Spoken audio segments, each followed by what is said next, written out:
Hello दोस्तों, BPSC math solution में आपका स्वागत है। मैं आपको TRE 3 9 से 10 के मैथ के सॉल्यूशन बतला रहा हूँ। TRE 3 में ट्रिग्नोमेट्री के ये प्रश्न आए थे। Sine square sine square 30 degree plus 2 ten square 60 degree minus 5 cos 45 degree. यदि आप देखें तो साइन 30 डिग्री का मान 1/2 होता है और साइन का स्क्वायर है तो हम इसका स्क्वायर कर देंगे, प्लस 2 टेन 60 का मान √3 होता है, √3 का स्क्वायर है, इसका भी स्क्वायर हम कर देंगे, माइनस 5 कॉस 45 डिग्री का मान 1/√2 होता है, तो 1/2 √2 यहाँ लिखेंगे। यहाँ इसको सॉल्व करेंगे, 1/2 का स्क्वायर 1/4 हो जाएगा, प्लस 2 × 3 माइनस 5 यहाँ गुना हो जाएगा, 5/√2। इसको सॉल्व करेंगे तो √2 प्लस इसको इक्वेशन में एलसीएम लेकर सॉल्व करेंगे तो 24√2 होगा, माइनस 20/4√2। आगे ये जुड़ जाएगा आपस में, √2 प्लस 24/√2 25√2 माइनस 20/4√2।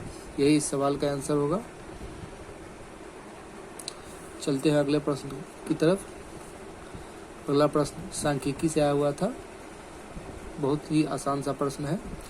एक आवृत्ति बटन के माध्यिका और माध्य क्रमशः 28 और 30 है, तो बहुलक क्या होगा? बहुलक ज्ञात करना है।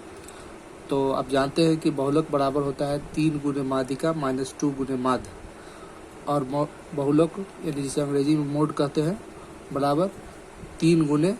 यदि आप देखें तो प्रश्न के अंदर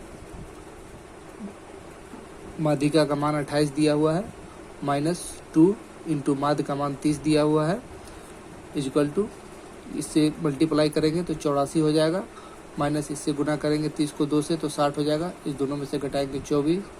इस प्रकार हमारा बहुलक निकल कर के 24 आया। इसका आंसर 24 होगा। चलते हैं नेक्स्ट प्रश्न की तरफ।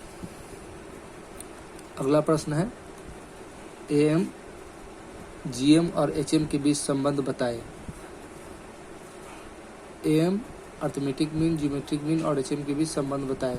अर्थमेटिक मीन सबसे बड़ा होता है, उसके बाद ज्योमेट्री मीन होता है, उसके बाद HM होता है, और एक दूसरे के इक्वल भी होता है, इसलिए इन तीनों में इस पर यही संबंध है।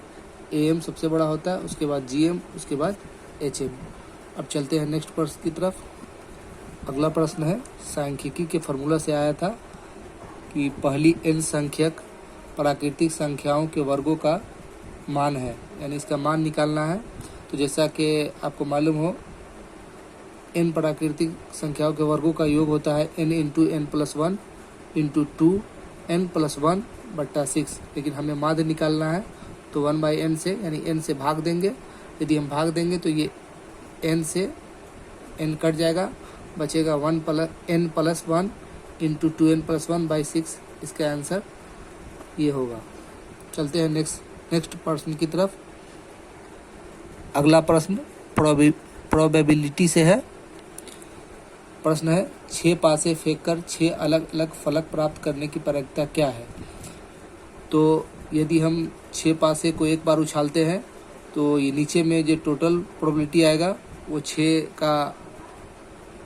to the power 6 होगा, यानी 6 का पावर 6 होगा, और ऊपर में पहली दफा उछालेंगे तो 6 आएगा, गुने मल्टीप्लाई हो जाएगा, उसके बाद 5 बचेगा, तो 5 में से कोई एक आ सकता है, उसके बाद 4 में से कोई एक आ सकता है, उस गुने उसके बाद सब मल्टीप्लाई हो जाएगा, गुने उसके बाद 3 में से कोई एक आ सकता है, गुने उसके बाद 2 में से कोई एक आ सकता है, उसके बाद बचेगा एक में से एक आएगा। इस क्रम को हम फैक्टोरियल 6 लिख सकते हैं, बट्टा में 6 का पावर 6 होगा। यही इस सवाल का आंसर होगा, 6 फैक्टोरियल बट्टा 6 का पावर 6। मिलते हैं नेक्स्ट वीडियो में मैथ सॉल्यूशन के साथ। धन्यवाद।